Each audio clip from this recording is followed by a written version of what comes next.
Olá, amigos e amigas. Sejam muito bem-vindos ao podcast da F2B Engenharia, empresa dedicada aos serviços de assessoria automotiva, ar-condicionado, manutenção industrial e predial e instalações gerais.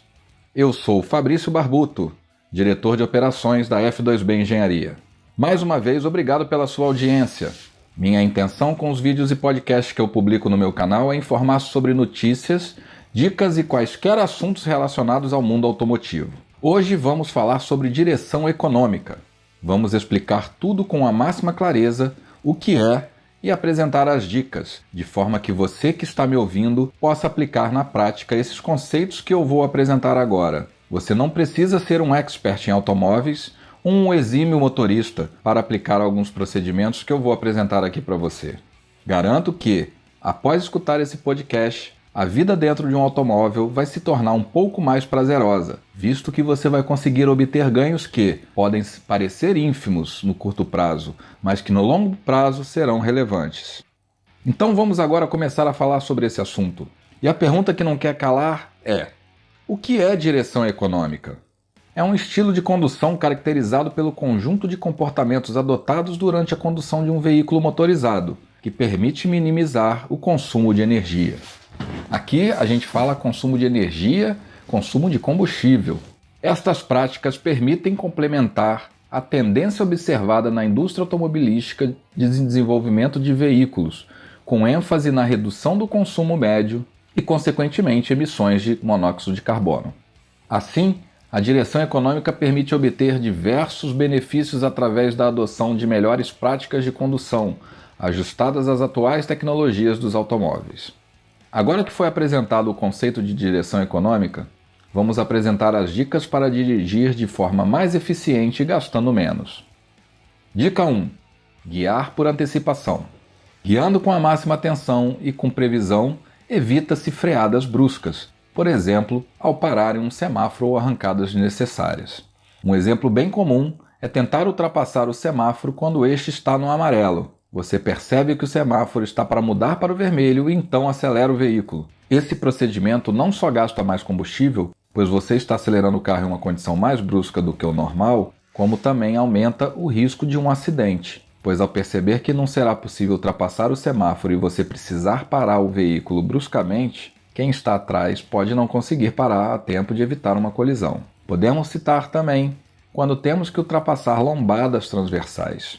Se você costuma começar a frear um pouco antes de passar pela lombada, você está forçando os freios e aumentando o desgaste dos discos e pastilhas.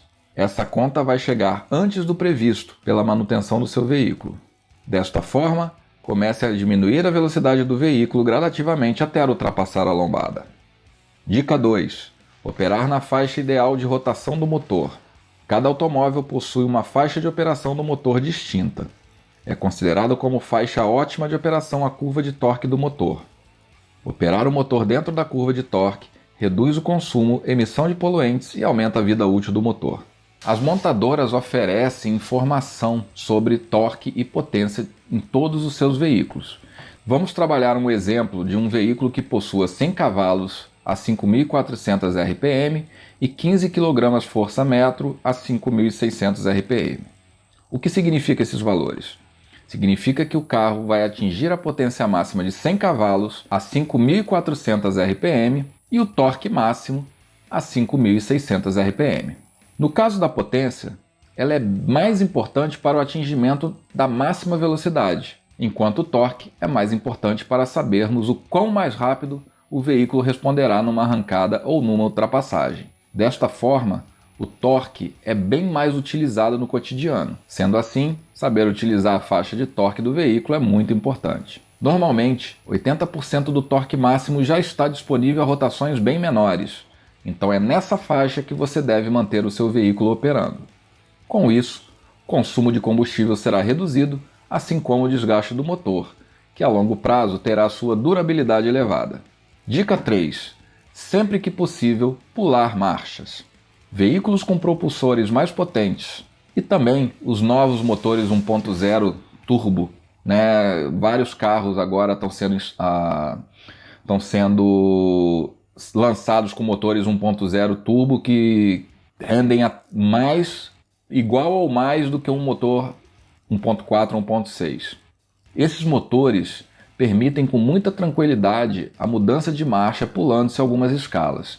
Aí eu cito, por exemplo, você arrancar o carro em primeira e em vez de passar a segunda marcha, você já passa a terceira. E depois, com maior velocidade, em vez de você passar a quarta marcha, você já joga para a quinta. Ou você está em segunda, já joga para a quarta marcha. Essa manobra ela deve ser usada exclusivamente em rodovias planas ou com algum declive. Não deve-se utilizar essa manobra em subidas ou descidas íngremes, pois o carro vai perder força na subida e vai ganhar velocidade na descida, o que pode comprometer a segurança de todo mundo. Essa dica que eu dei agora, ela é válida para os carros que possuem um câmbio manual. No caso dos veículos automáticos, essa compensação já é feita pelo gerenciamento do motor. Quem decide o melhor momento para a mudança de marcha é o câmbio e o seu gerenciamento eletrônico. Então ele, em função da rotação, em função da carga no acelerador, vários parâmetros são medidos, o câmbio decide qual é o melhor momento para mudar a marcha. E esse momento, com certeza, ele leva em consideração o consumo menor de combustível. Quarta dica: não acelerar durante as trocas de marchas. Sempre que for trocar de marcha, tire o pé do acelerador. Mantendo-se o acelerador pressionado, aumenta-se repentinamente a rotação do motor, aumentando o consumo instantâneo do carro e também aumenta o desgaste do motor e câmbio a longo prazo.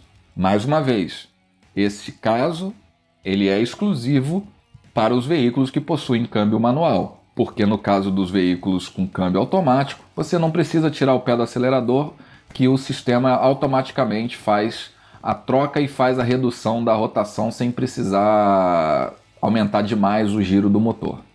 Dica 5. Utilizar corretamente os freios. Acionar os freios bruscamente pode levar ao travamento indesejado das rodas. Caso isso aconteça, os pneus e as pastilhas de freio serão os maiores prejudicados.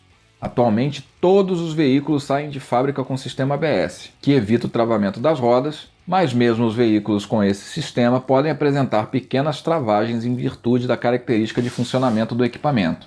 Essa é uma informação importante porque o ABS ele evita o travamento das rodas, mas ele não evita que a roda tenha pequenos travamentos ao longo do processo de frenagem.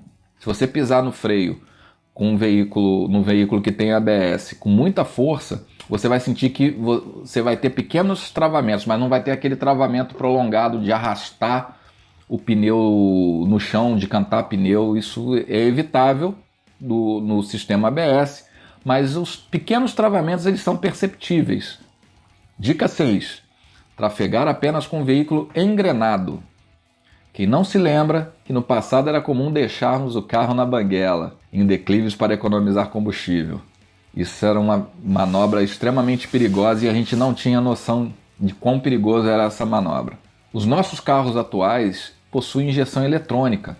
E a injeção eletrônica ela corta o fornecimento de combustível quando se tira a pressão do acelerador, com a marcha engatada. Ao contrário, com o veículo em ponto morto, há a injeção de combustível para manter o motor funcionando. Além de consumir mais combustível, manter o carro em ponto morto em um declive aumenta o desgaste dos freios, que precisam ser acionados com maior frequência. Além disso, como eu já mencionei, a segurança também ela é comprometida, porque o freio, numa situação de descida de uma serra, por exemplo, em que você força demais o sistema, ele pode entrar em fadiga pelo superaquecimento e perder eficiência, e nesse caso o freio motor ele é importante para quando você está descendo uma serra, o carro se manter um pouco mais travado, menos solto do que se estiver descendo em ponto morto. Dica 7. Manter pneus calibrados. Estudos revelaram que trafegar com o veículo com a pressão dos pneus abaixo da recomendada pode aumentar em até 10% o consumo de combustível, fora que também aumenta a insegurança em uma emergência. Pneus descalibrados aumentam a distância de frenagem, ou seja, o veículo percorrerá uma distância maior até a parada total. É recomendado calibrar os pneus pelo menos uma vez por semana e com os pneus frios. Aqui no caso, pneus frios subentende-se você fazer um pequeno trajeto da sua casa até o primeiro posto de combustível mais próximo para você fazer a calibração dos pneus. essa pequena distância percorrida não é suficiente para esquentar os pneus. E por que a gente solicita que seja feito com pneu frio? Porque no caso, o ar que está dentro do pneu, quando o pneu começa a esquentar, esse ar se expande.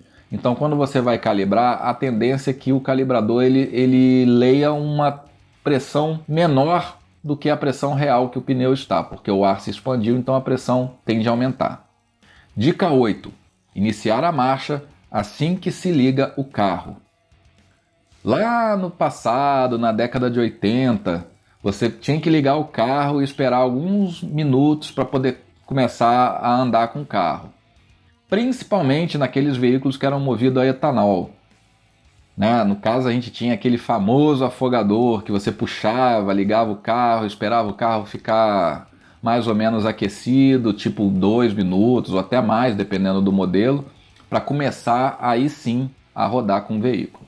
Os nossos veículos modernos dispensam essa situação, pois a emissão de poluentes atmosféricos é particularmente elevada quando os componentes do veículo trabalham em baixas temperaturas, sendo que imobilizados demoram mais tempo a aquecer. Pode começar a andar com o veículo logo após ligá-lo, sem medo de causar danos ao motor, não tem problema nenhum. Aqui os componentes que eu falo, eu cito nesse caso principalmente o catalisador, que é um componente que fica no sistema de escape do veículo, que serve para reduzir a emissão de poluentes. Esse catalisador ele trabalha a alta temperatura, ou seja, quando o motor já está aquecido na sua temperatura normal de trabalho. Então, se você deixar o catalisador muito frio, a tendência é que ele perca eficiência e até possa ser danificado. Então, pode andar tranquilo com o veículo assim que você ligar, não precisa ficar esperando dentro da garagem, e eu recomendo até que você já saia logo, porque também dentro da garagem a emissão de gases tóxicos pode atrapalhar um pouco a sua respiração. Dica 9. Desligar o carro quando parado por mais de 1 minuto. Com o aumento exponencial do número de veículos circulando nas cidades, é cada vez mais comum a ocorrência de congestionamentos, o que leva a paralisações por períodos longos. Um automóvel gasta aproximadamente 1 litro de combustível por hora, estando ele em marcha lenta. Atualmente, grande parte dos veículos já possui o sistema Start-Stop. Esse sistema desliga automaticamente o motor, por exemplo, em um semáforo fechado, e religa o mesmo assim que a embreagem é acionada. Nesse caso, nos veículos manuais, ou quando se começa o movimento de tirar o pé do freio para fazer o carro se movimentar, no caso dos veículos automáticos. A adoção dessas práticas de condução mais eficientes pode reduzir o consumo de combustível em até 10%. Adicionalmente, a direção econômica apresenta outros benefícios, tais como redução das emissões de poluentes atmosféricos locais, como o monóxido de carbono e as partículas suspensas. Diminuição do desgaste dos diversos componentes do veículo e consequentes custos de manutenção e reparação. Aumento do conforto a bordo, do condutor e de seus passageiros. Bem, amigos, espero que vocês tenham gostado deste podcast de como uma direção econômica pode ser vantajosa no longo prazo. Não esqueça de se inscrever no canal, deixar o seu gostei e ativar as notificações, pois novos podcasts virão por aí. Mais uma vez, obrigado pela sua audiência e até a próxima.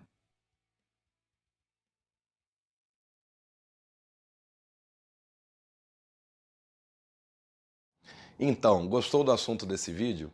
Se você gostou, peço que, por gentileza, assine meu canal, ative o sininho e dê o seu like.